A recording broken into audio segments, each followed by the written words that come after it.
Have you been posting content that nobody is watching? You are actually doing the work. You're creating and posting it on the platform, and it's crickets. And you're so discouraged, you think, let me just give up now. See, I know what it feels like. And in today's video, we're going to talk about all the reasons you need to keep going despite the fact that nobody is watching your videos just yet. Welcome back to the channel, guys.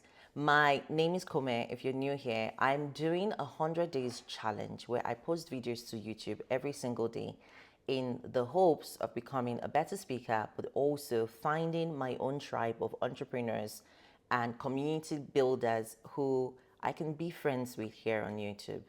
Now, I'm not a stranger to creating content. In fact, I've been creating content for about 7 years now.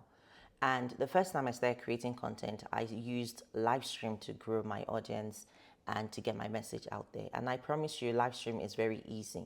But what nobody tells you about, and in fact, I feel like this is something that more creators should talk about, is the fact that in the beginning, when you first start creating content, you probably don't have anybody watching it besides yourself and your family members. And that is if they are even nice. Like most of the time, it's just you showing up every single time for weeks, maybe even months before people start to watch your content. But they don't talk about this. Usually, by the time we see such creators, they've already blown up. They now have hundreds of thousands of people in their audiences. And so at that point, it looks like it's so easy to become them. In fact, I remember there was this lady who was talking about how she grew her audience over the course of 15 years. But the funny thing is that nobody knew her for the first 10 years of that 15 years. So by the time people found her, she had honed her skill. She was amazing at what she did. And at that point, everyone is so excited about knowing her and being around her. But everybody forgets the time when nobody knew her. So I want to use this video to encourage you, like if you're just new to creating content and nobody is watching you, don't feel discouraged, because I know you're probably feeling like this thing is never going to work. Nobody's ever going to discover me. Should I keep going or should I just give up now? In fact, I think more days than not, you're going to feel like it's not worth it and you need to give up. So let me share 3 reasons that keep me coming back to creating content, and I think they will help you. Because even at this time on YouTube, when I've been doing this 100-day challenge, I have videos that have 6 views. It is the most discouraging thing ever, I tell you. But if you remember the reason you started, then you'll keep going. So here are my 3 reasons why I think anybody who has a video or who's creating content and it's not going far, why you should keep going. Okay.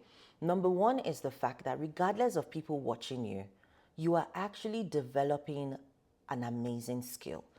I remember when I first started going live on Facebook, it was just me creating the content. I would go live every Monday night, and I did it for an entire year. And before I ever turned on the camera, I was a very shy, soft-spoken person. I ran away from being in public or public eye. Like even at work, in meetings, I would rarely speak because I just felt like I didn't have anything to say. When I started using content creation as a training ground, I would go live, and from nowhere, I started to build the skills to become a better, more articulate speaker.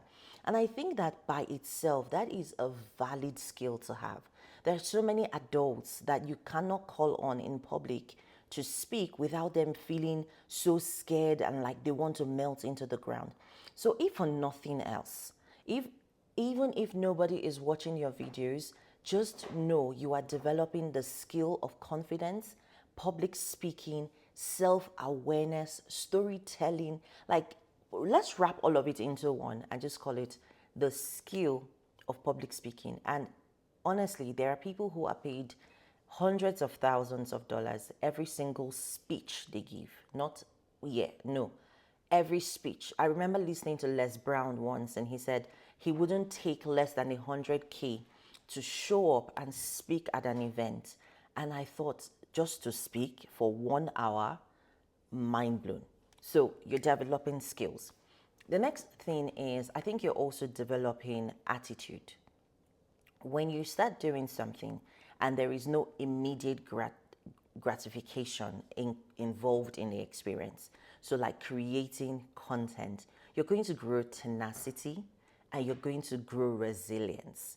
I think that most entrepreneurs know already that you need to have tenacity and resilience if you're going to build anything worthwhile. And I remember that if you start anything and you don't have these two capabilities, I call them superpowers in my brain.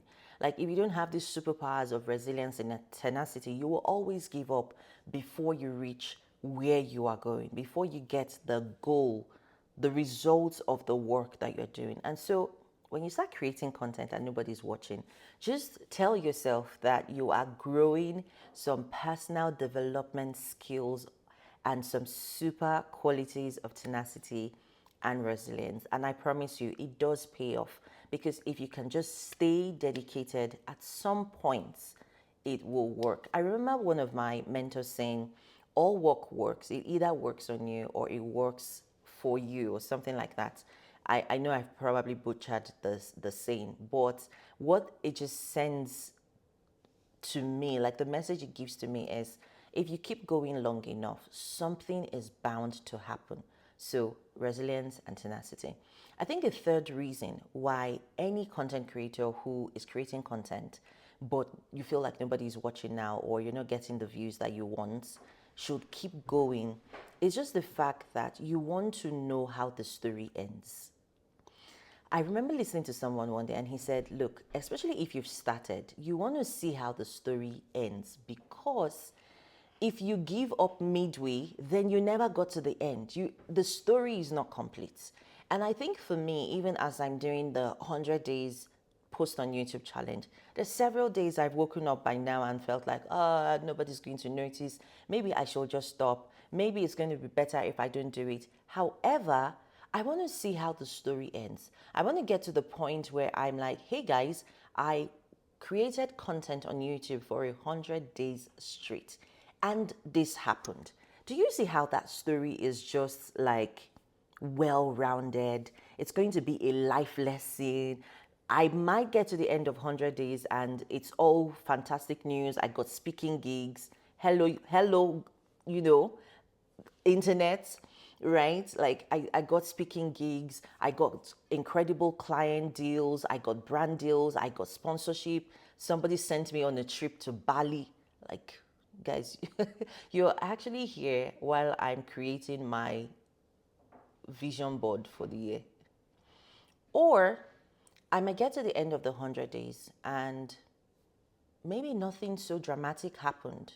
The important thing is I would know how the story ends. And I think that is a reason why you should keep creating content. You want to know how this story ends. And you want to be able to look back and say, hey, I created content for 3 years straight on YouTube or on whatever platform you choose. And then one day, one of my random videos went viral, and here are the lessons I learned on the back of it. I remember Gary Vaynerchuk saying, now Gary is one of these big social media experts, and I remember him saying that when he first started creating content, he was creating the most cringe content because his family sold wine and he was creating content about wine, and he didn't care that nobody cared so much about wine. He was just sharing his expertise about wine, and before you know it, he went from creating content about wine to creating content about how he had grown such a massive following. That is how his story has progressed. And so I think I'm butchering that point. I'm overkilling it, but you get the point. The gist is keep going so you know how the story ends. Now, if you've watched this video to this point in the game, I want to tell you something else, which is not one of my 3 reasons, but the fact that nobody is watching right now means that you have time to grow. You have time to actually become the person that gets celebrated. Like, now that nobody is watching you is when you get the time to be cringe. You get the opportunity to just wing it and see what happens. In fact, I'm using it also as a training ground that this time when my videos are getting 10 views, 20 views, 15 views, and sometimes I feel like throwing my phone out the window and just being upset, I see it as time that I'm training in secret before being revealed to the world. Honestly, my videos probably suck. Your videos probably suck. But it is better for it to suck in private than to suck publicly when the whole world is watching. I want you to remember that as you go on and create the next video for your business, for your coaching business, for whatever it is that you do. Go and create that video and don't worry too much that you don't have a big audience yet. Now, if you've watched this video to this point, I hope that you got value from it. If you did, please feel free to leave a comment and also suggest what other video you would like me to create in the future. I'm currently building an audience of entrepreneurs, visionary leaders, and people that have messages for the world because I'm a business expert and I help other people scale their business and get more sales. So if that is you, say hello in the comments and I will see you in the next one. Ciao.